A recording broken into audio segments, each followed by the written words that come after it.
Hello students, स्वागत है आपको हमारे YouTube channel Indian computer science institute में। तो आज की वीडियो में हम बात करने वाले हैं क्लास 12th कंप्यूटर साइंस का एक छोटा सा क्रैश कोर्स। और इस क्रैश कोर्स के अंतर्गत वो हर एक यूनिट, वो हर एक चैप्टर, वो हर एक टॉपिक को डील करने वाले हैं इस क्रैश कोर्स में। इस क्रैश कोर्स की वीडियो में आज से लगातार आपको क्रैश कोर्स का हर एक चैप्टर, हर एक टॉपिक, हर एक यूनिट का लगातार आपको वीडियो मिलकर चला जाएगा। और इस वीडियो के माध्यम से क्लास 12 के जितने भी कंप्यूटर साइंस के बच्चे हैं वो बेहतर से बेहतर रिजल्ट प्राप्त कर सकते हैं, ला सकते हैं। उसके लिए आपको मेरे इंस्टीट्यूट, मेरे संस्थान, मेरे यूट्यूब चैनल में जुड़ करके इसका पूरा लाभ उठाना है आपको। तो आज हम लोग डिस्कस करेंगे कंप्यूटर साइंस क्लास 12th का एक छोटा सा क्रैश कोर्स। और इस क्रैश कोर्स के अंतर्गत वो सारे बात को डील करने वाले हैं, वो सारे चैप्टर, वो सारे यूनिट को डील करने वाले हैं जो कि आपके एग्जाम में बहुत ही ज्यादा इंपॉर्टेंट रोल निभाने वाला है। तो चलिए स्टार्ट करते हैं। उससे पहले मैं आपको बता दूं कि आज से जितना भी आपके चैनल पे, ये मेरे चैनल पे जितना भी वीडियो आएगा वो सारा वीडियो आपके लिए बहुत ज्यादा इंपॉर्टेंट होने वाला है। क्योंकि देखिए अभी एग्जाम जो आपका है ये बहुत नजदीक आ चुका है। मात्र 2 मंथ आपके पास बचा हुआ है और ये 2 मंथ में आपको सोना की तरह चमक जाना है दोस्त। सोना की तरह आपको निखार लेना है और सोने की तरह बन करके आपको चमक करके दिखाना है, एक राज्य में, एक डिस्ट्रिक्ट में, एक मोहल्ला में, एक गांव में। तो चलिए हम स्टार्ट करते हैं और आज से आपके लिए छोटा छोटा वीडियो, छोटा छोटा चैप्टर, छोटा छोटा यूनिट इंपॉर्टेंट टॉपिक के तौर पर आप तक पहुंचाने का काम करेंगे। उसके लिए मेरे संस्थान से, मेरे यूट्यूब चैनल से आपको जुड़ना होगा और लगातार कंटिन्यू आपको वीडियो को देखना होगा। तभी आप अच्छे से अच्छे, बेहतर से बेहतर रिजल्ट को प्राप्त कर सकते हैं, बेहतर से बेहतर रिजल्ट को ला सकते हैं। तो चलिए स्टार्ट करते हैं बिना देर किए हुए। आज हम लोग स्टार्ट करने वाले हैं computer science class 12th crash course. ये क्रैश कोर्स ऐसा टॉपिक है जहां पे सिर्फ और सिर्फ इंपॉर्टेंट चीजों को बताया जाएगा।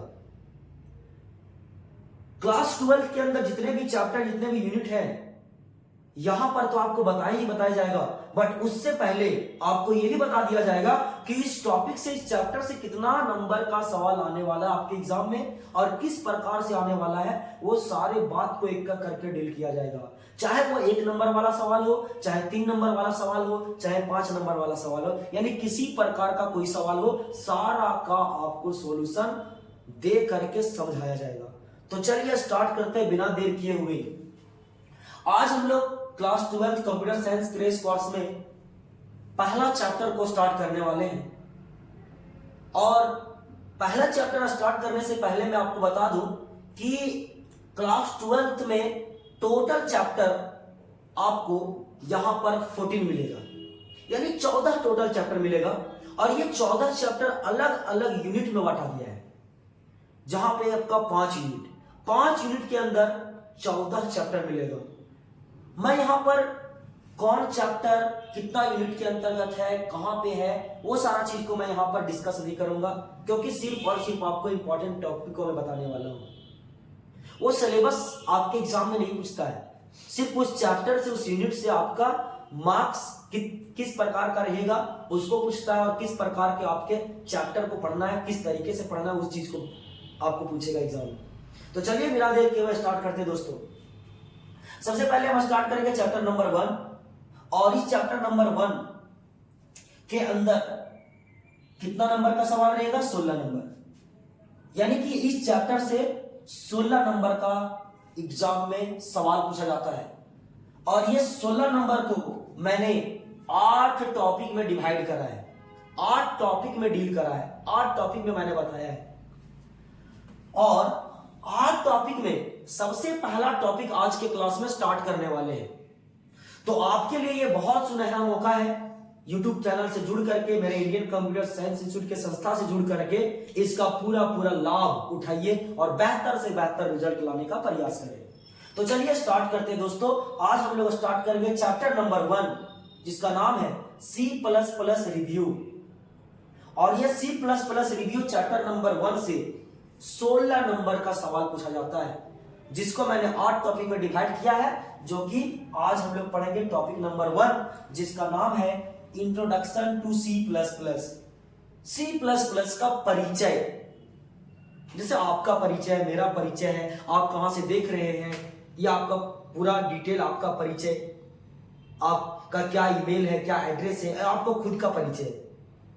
तो आप जहां से भी हो मेरे कमेंट बॉक्स में छोटा सा मैसेज जरूर कीजिएगा कि हम इस जगह से देख रहे हैं, ताकि हमको लगे कि ये वीडियो यहां तक पहुंच चुका है, इस गांव तक, इस मोहल्ले, इस टोले, इस जगह तक पहुंचा है। तो जरूर कमेंट बॉक्स में कीजिएगा कमेंट। तो आपका जैसे परिचय है वैसा ही हम किसका परिचय देखने वाले हैं, C++ का।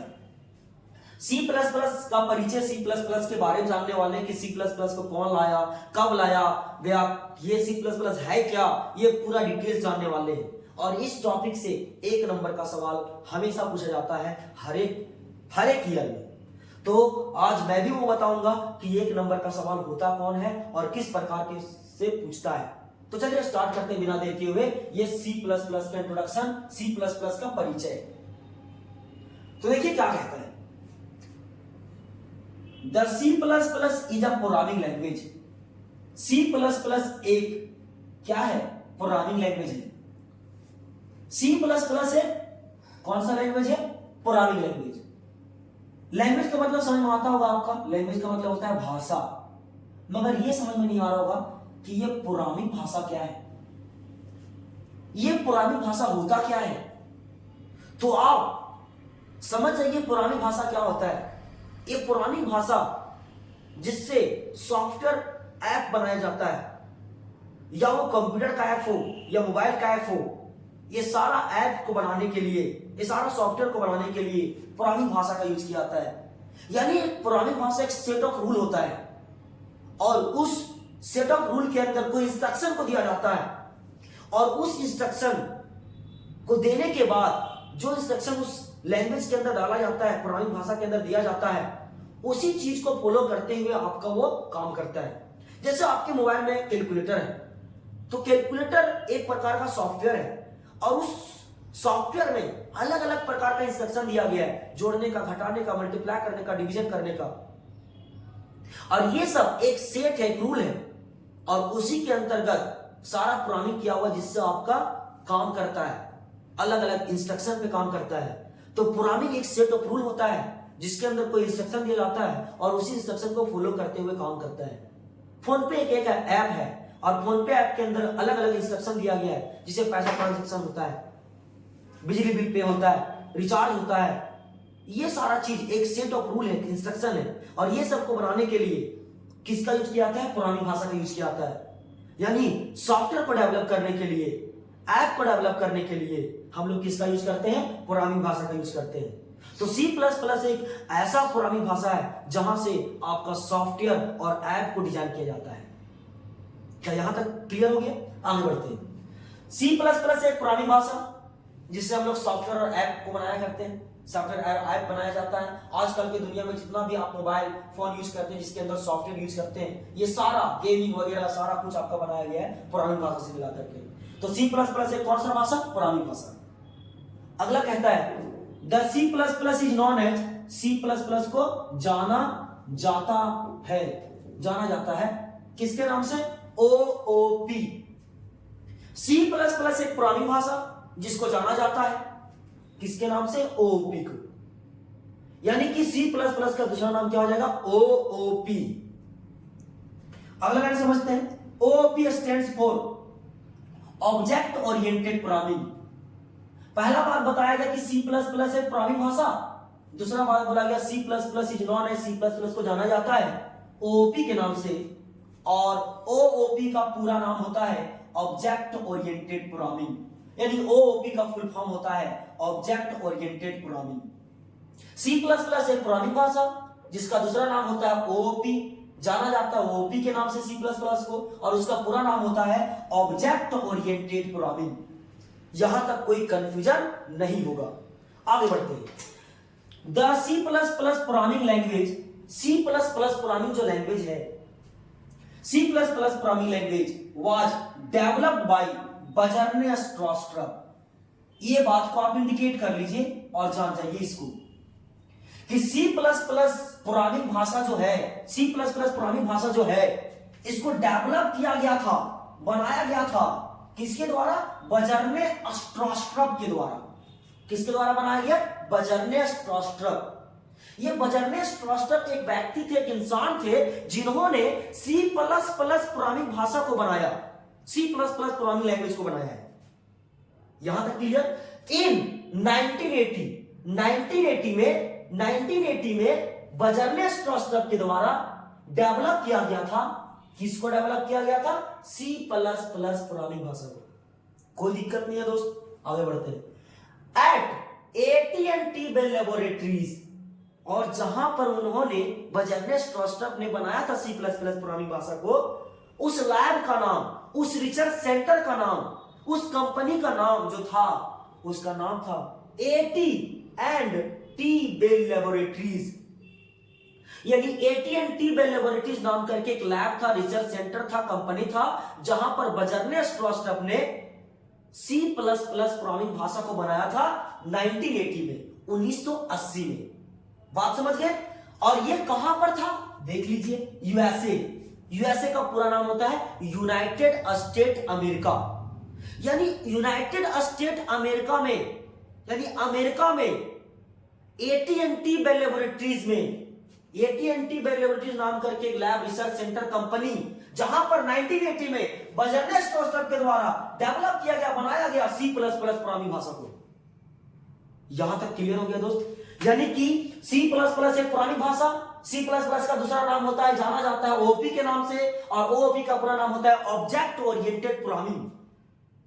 अगला कहता है सी प्लस प्लस प्रोग्रामिंग भाषा को बनाया गया था बर्जर स्ट्रासर के द्वारा 1980 में एट AT&T बेल लेबोरेटरीज में, एक कंपनी था, एक रिसर्च सेंटर था, वहां पर बनाया गया था। और ये कहां था? यूएसए में, यूनाइटेड स्टेट अमेरिका में। कोई दिक्कत नहीं है दोस्त, आगे बढ़ते हैं। AT&T Bell laboratories, AT&T Bell laboratories stands for, यानी AT&T बेल लेबोरेटरीज का पूरा नाम, इसका पूरा full form American telephone and telegraph Bell laboratories. यानी कि ए से हो गया अमेरिकन, टी से हो गया टेलीफोन, एंड का एंड लिख दिया गया है, टी से टेलीग्राफ बेल लेबोरेटरीज। यानी AT&T बेल लेबोरेटरीज का पूरा नाम होता है American telephone and telegraph Bell laboratories. कोई दिक्कत नहीं है मेरे भाई, आगे बढ़ते हैं। बोलता है the C plus plus programming language taken from C language and Simula 67 language. यानी C plus plus programming language जो है, ये टेकन फ्रॉम मतलब लिया गया है, बनाया गया है सी लैंग्वेज को मिला करके। सी लैंग्वेज एक पुरानी भाषा है, सी लैंग्वेज, जैसे सी प्लस प्लस एक पुरानी भाषा है, सी प्लस प्लस एक डेवलपर सॉफ्टवेयर को डेवलप करने वाला एक पुरानी भाषा है, वैसा ही एक सी लैंग्वेज भी पहले था, सिमला 67 था। ये दोनों को मिला करके, मिक्सअप करके किसको बनाया गया? सी प्लस प्लस प्रोग्रामिंग भाषा को। वही ये लाइन लिखा है कि the C plus plus programming language taken from, लिया गया है, बनाया गया है सी लैंग्वेज को मिला करके एंड सिमला 67 लैंग्वेज को। ये दोनों लैंग्वेज को मिला करके एक नया प्रोग्रामिंग लैंग्वेज को डेवलप किया गया, नया प्रोग्रामिंग लैंग्वेज को बनाया गया, जिसका नाम है सी प्लस प्लस। यानी कि सी प्लस प्लस को बनाने के लिए दो अलग अलग प्रोग्रामिंग लैंग्वेज का यूज किया गया है, जिसमें से पहला है सी लैंग्वेज और दूसरा है सिमला 67। ये सी लैंग्वेज और सिमला 67 दोनों को मिला करके, दोनों को मिक्सअप करके एक नया चीज का उत्पन्न किया गया, और वो क्या बना? C plus plus programming language. और इसको कौन बनाया? Bjarne Stroustrup. कितना इसमें? 98। कोई दिक्कत नहीं मेरे भाई, आगे बढ़ते। बोलता है the C plus plus programming language written in HLL यानी high level language and converted into machine MLL यानी मशीन लेवल लैंग्वेज। कहता है, समझिएगा, the C plus plus programming language written in HLL यानी high level language and converted into MLL machine level language by the help of compiler. ये line बड़ा ध्यान समझिए। कहता यह है कि C plus plus programming language हो, इसको रिटेन क्या था? लिखा जाता है, लिखा जाता है, किस में लिखा जाता है? HLL में, यानी हाई लेवल लैंग्वेज में। और ये कन्वर्ट होता है, बदलता है किसमें? मशीन लेवल लैंग्वेज में। और इसको बदलने का काम कौन करता है? कंपाइलर। अब ये हाई लेवल लैंग्वेज क्या होता है, मशीन लेवल लैंग्वेज क्या होता है, ये समझिए। देखिए हाई लेवल लैंग्वेज क्या होता है? हाई लेवल लैंग्वेज उसको कहा जाता है जो कि मेरे द्वारा, यूजर के द्वारा जो कंप्यूटर के अंदर इंस्ट्रक्शन दिया जाता है, कंप्यूटर के अंदर इंस्ट्रक्शन को भेजा जाता है, इनपुट दिया जाता है, वो चीज को हम लोग कहते हैं हाई लेवल लैंग्वेज। यानी कीबोर्ड में जो आप इंस्ट्रक्शन देते हो, कंप्यूटर को देते हो, 2 नंबर जोड़ना, 2 नंबर घटाना, 2 नंबर मल्टीप्लाई करना, मोबाइल को, कैलकुलेटर को जो देते हो आप, कंप्यूटर को देते हो, ये सब जो मेरे द्वारा इंस्ट्रक्शन, यूजर के द्वारा जो कंप्यूटर को चलाता है उसके द्वारा जो इंस्ट्रक्शन दिया जाता है, उसको हम लोग हाई लेवल लैंग्वेज कहते हैं। और मशीन लेवल लैंग्वेज उसको कहते हैं जो कि सिर्फ और सिर्फ 2 फॉर्मेट में होता है, 0 और 1, जो मशीन समझता है। हम लोग जो समझते हैं उसको हम लोग कहते हैं हाई लेवल लैंग्वेज, और कंप्यूटर जो समझता है उसको कहते हैं मशीन लेवल लैंग्वेज। हम लोग जो समझते हैं लेटर, डिजिट, सिंबल, ये हो गया हाई लेवल लैंग्वेज, और कंप्यूटर जो समझता है 0 और 1, इसको कहते हैं मशीन लेवल लैंग्वेज। यानी कंप्यूटर के दुनिया में सिर्फ और सिर्फ 2 ही चीज होता है, 0 और 1, और इसी चीज को वो समझता है। और जो मेरे द्वारा इंस्ट्रक्शन दिया जाता है उसको बदला जाता है 0 और 1 के फॉर्म में, 0 और 1 में कन्वर्ट किया जाता है, और उसको कन्वर्ट कौन करता है? कंपाइलर। यानी कंपाइलर एक ऐसा ट्रांसलेटर है, ऐसा ट्रांसलेट करने वाला मशीन है जो कि मेरे द्वारा कोई इंस्ट्रक्शन दिया जाएगा, अल्फाबेट, लेटर, डिजिट, सिंबल का यूज करके उसको बदल करके 0 और 1 के फॉर्म में समझाने का काम करता है। और यही समझाने का जो काम करता है उसी को हम लोग क्या कहते हैं? कंपाइलर। यानी कि कंपाइलर एक ट्रांसलेटर है जो मेरे द्वारा इंस्ट्रक्शन दिया जाता है उसको 0 और 1 के फॉर्म में कन्वर्ट करके समझाने का काम करता है। क्या बात समझ में आ गया? यानी कंप्यूटर समझता है मशीनी लैंग्वेज यानी 0 और 1, हम लोग समझते हैं हाई लेवल लैंग्वेज, हम लोग इंस्ट्रक्शन देते हैं, तब जाकर के आपका कंप्यूटर में कंपाइलर कन्वर्ट करके मशीन को समझाता है। कोई दिक्कत नहीं मेरे भाई। चलिए एग्जांपल से इसको समझते हैं।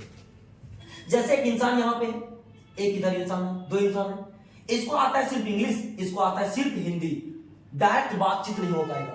अगर ये इंग्लिश में बोलेगा इसको कुछ भी समझ में नहीं आएगा, ये इधर हिंदी बोलेगा इसको कुछ भी समझ में नहीं आएगा। मगर एक ऐसा इंसान है जिसको हिंदी और इंग्लिश दोनों आता है दोस्तों, ये इंग्लिश में इसको देगा, ये हिंदी में कन्वर्ट करेगा तुरंत और इसको वो समझा देगा, फिर वापस ये हिंदी में इसको देगा, फिर ये कन्वर्ट करके इंग्लिश में इसको समझा देगा। जस्ट ऐसा ही कंप्यूटर में होता है। कंप्यूटर इधर है, आदमी इधर है यानी यूजर है। इधर हम लोग जानते हैं HLL, इधर जानता है MLL, मशीन लेवल लैंग्वेज 0 और 1। डायरेक्ट बातचीत नहीं हो पाएगा, एक बीच में लगा हुआ है कंपाइलर, एक बीच में लगा हुआ है कंपाइलर। ये कंपाइलर क्या करता है? ये कंपाइलर क्या करता है? हाई लेवल लैंग्वेज को कन्वर्ट करके मशीन को समझाता है। क्यों समझाता है? क्योंकि HLL और MLL इसको दोनों आता है। हम लोग के द्वारा HLL दिया जाता है, हाई लेवल लैंग्वेज दिया जाता है, इसको कन्वर्ट करके मशीन को समझाता है, मशीन इसको देता है, मशीन फिर हम लोग को समझा देता है। और ये इंस्ट्रक्शन इतना फास्ट होता है, इतना जल्दी जल्दी होता है कि हम उसको एब्जॉर्ब भी नहीं कर सकते मेरे भाई। ये चीज आप समझ सकते हैं। तो देखिए कंप्यूटर के अंदर जो भी इंस्ट्रक्शन मेरे द्वारा दिया जाएगा, यानी C++ का जो भी प्रोग्राम लिखा जाएगा वो किस में लिखा रहेगा? हाई लेवल लैंग्वेज में, कन्वर्ट होगा मशीन में, और इसको कन्वर्ट करने का काम कौन करेगा? कंपाइलर। और कंपाइलर एक प्रकार का ट्रांसलेटर है जो ट्रांसलेट करता है, लैंग्वेज को बदलता है। अगला देखिए, the extension name of C++ is .cpp। C++ का एक्सटेंशन नाम जो होता है वो क्या होता है? .cpp। चलिए आपको एग्जांपल से समझाते हैं। जैसे आप ग्रिडमेट से गाना डाउनलोड करते होंगे तो लिखता होगा .mp4, ये वीडियो गाना के लिए। अगर आप सिर्फ म्यूजिक डाउनलोड करते हैं तो लिखता है .mp3। मतलब कि .mp3 से आप पहचान लेते हैं कि ये क्या है? म्यूजिक है, गाना है, सुनने वाला। और .mp4 से आप क्या समझते हैं कि ये वीडियो है, देखने वाला। ऐसा ही अगर आपको पहचानना होगा कि C++ का प्रोग्राम कौन है, C++ का कोड कौन है, C++ का आखिर हम पहचानेंगे कैसे, तो वैसा ही पहचानने का तरीका कैसे है C++ का .cpp से। जिस फाइल के अंतर्गत, जिस फोल्डर के अंतर्गत जिस प्रोग्रामिंग में डॉट सीपीपी यूज किया जाएगा, आप समझ जाइएगा ये सी प्लस प्लस का प्रोग्राम है। क्या यहां तक नोट है दोस्त? चलिए आगे बढ़ते हैं। The extension name of C plus plus is dot CPP. अगला कहता है सीपीपी मीन्स, सीपीपी का मतलब होता है सी प्लस प्लस। बस समझ गए, सी प्लस प्लस। सीपीपी का मतलब सी प्लस प्लस, यानी सी प्लस प्लस। कोई दिक्कत नहीं है मेरे भाई, आगे बढ़ते हैं। बोलता है the C plus plus programming language is used for, C plus plus programming language का क्या किया जाएगा? प्रयोग किया जाएगा। क्या चीज करने के लिए? डेवलप करने के लिए। डेवलप मतलब बनाने के लिए, उत्पन्न करने के लिए। क्या चीज को? सॉफ्टवेयर को। किसको? सॉफ्टवेयर। किसको बाबू? सॉफ्टवेयर। मतलब मोबाइल के अंदर जितना भी सॉफ्टवेयर आप डेस्कटॉप में यूज करते हैं, मोबाइल में यूज करते हैं, आईफोन में यूज करते हैं, ये सबको बनाने के लिए किसका यूज किया जाता है? प्रोग्रामिंग भाषा का यूज किया जाता है। और सी प्लस प्लस एक प्रोग्रामिंग भाषा है और इससे हम लोग सॉफ्टवेयर को बनाया करते हैं। और ऐसा नहीं कि सिर्फ सी प्लस प्लस ही प्रोग्रामिंग भाषा है, बहुत प्रकार का प्रोग्रामिंग भाषा है। सी है, सिम्प्लिसिटी 7 है, सी प्लस प्लस है, जावा है, पाइथन है, बहुत सारा प्रोग्रामिंग लैंग्वेज है। तो यहां पर ये एक सी प्लस प्लस प्रोग्रामिंग भाषा है जिसका यूज करते हैं हम लोग सॉफ्टवेयर को बनाने के लिए। अब सवाल आता है कि सर इसमें एग्जाम में सवाल कैसा रहेगा, इस टॉपिक से कैसा सवाल रहेगा एग्जाम में? तो चलिए मैं दिखाता हूं आपको कैसा सवाल। 1 नंबर का सवाल रहेगा इसमें। बोलेगा कि सी प्लस प्लस कौन सा भाषा? तो लिख देना आपको प्रोग्रामिंग भाषा। बोलेगा क्वेश्चन में कि सी प्लस प्लस कौन सा भाषा? तो लिख देना सीधा बाबू, मार देना प्रोग्रामिंग भाषा। बोलेगा सी प्लस प्लस को किस नाम से जानते हैं? तो लिख दीजिएगा ओओपी। क्या बात समझ आ रहा है? ओओपी। और बोलेगा ओओपी का पूरा नाम क्या होता है? तो लिख दीजिएगा ऑब्जेक्ट ओरिएंटेड प्रोग्रामिंग। बात समझ आ रहा है? बोलेगा सी प्लस प्लस कौन सा भाषा? तो लिख देना प्रोग्रामिंग भाषा। बोलेगा सी प्लस प्लस को किसके नाम से जानते हैं? लिख देना ओओपी। बोलेगा ओओपी का पूरा नाम क्या होता है? Object oriented programming. बोलेगा सी प्लस प्लस को डेवलप कौन किया, बनाया कौन? तो लिख देना बाबू बर्नर्ड क्लस्टर। बर्नर्ड क्लस्टर को टिक मार देना। बोलेगा कितना इसे बनाया गया था? तो मार देना भैया 1980। बोलेगा कहां पर बनाया गया था? कहां पर बनाया गया था? तो भैया बोल देना यूएसए, यूनाइटेड स्टेट अमेरिका में। मगर कौन सा लैब, कौन सा कंपनी, कौन सा रिसर्च सेंटर? तो लिख दीजिएगा AT&T लैबोरेटरीज नाम करके लैब था, रिसर्च सेंटर था, वहां पर बनाया गया था। ठीक है। अगला बोलेगा कि AT&T लैबोरेटरीज का पूरा नाम बता दीजिए, उसका फुल फॉर्म। तो लिख देना American telephone and telegraph laboratories को मार देना, टिक मार देना, उसको लिख दीजिएगा। ठीक है, आगे बढ़ते हैं। बोलेगा C plus plus programming language को किस किस लैंग्वेज से डेवलप किया गया, बनाया गया है? तो 2 लैंग्वेज, सिम्प्लिसिटी 7 और सी लैंग्वेज। सी लैंग्वेज और सिम्प्लिसिटी 7 दोनों को मिला करके सी प्लस प्लस को बनाया गया है। बोलेगा सी प्लस प्लस किस लैंग्वेज में हम लोग लिखते हैं इसको? तो कौन सा लैंग्वेज में लिखते हैं? हाई लेवल लैंग्वेज में। इसको कन्वर्ट करने का, बदलने का काम कौन करता है? कंपाइलर करता है। बोलेगा इसका एक्सटेंशन नेम क्या होता है? तो डॉट सीपीपी। सिर्फ सीपीपी नहीं, डॉट सीपीपी। बोलेगा इसको यूज आखिर हम लोग क्यों करते हैं सी प्लस प्लस प्रोग्रामिंग भाषा का? तो बोलोगे सॉफ्टवेयर और ऐप को डिजाइन करने के लिए। चलिए सारी बात क्लियर है आपको? मतलब ये समझ गए कि सी प्लस प्लस एक प्रोग्रामिंग भाषा, सी प्लस प्लस का दूसरा नाम ओओपी, ओओपी का पूरा नाम object oriented programming. C plus plus को डेवलप किया गया था बर्नर्ड क्लस्टर के द्वारा 1980 में AT&T लैबोरेटरीज में। ये यूएसए में था, इसका पूरा नाम होता है American telephone and telegraph laboratories. और सी प्लस प्लस को बनाने के लिए 2 लैंग्वेज, सी लैंग्वेज और सिम्प्लिसिटी 7 लैंग्वेज। और ये लिखाता है हाई लेवल लैंग्वेज में, कन्वर्ट होता है मशीन में। और कौन कन्वर्ट करता है? कंपाइलर। और इसका एक्सटेंशन नाम होता है डॉट सीपीपी। और ये डेवलप करने के लिए सॉफ्टवेयर को यूज किया जाता है। तो यहां तक हम लोग समझ गए इस टॉपिक के बारे में। और आज इतना ही, मिलेंगे आपसे नेक्स्ट वीडियो में। तब तक के लिए धन्यवाद और जय हिंद।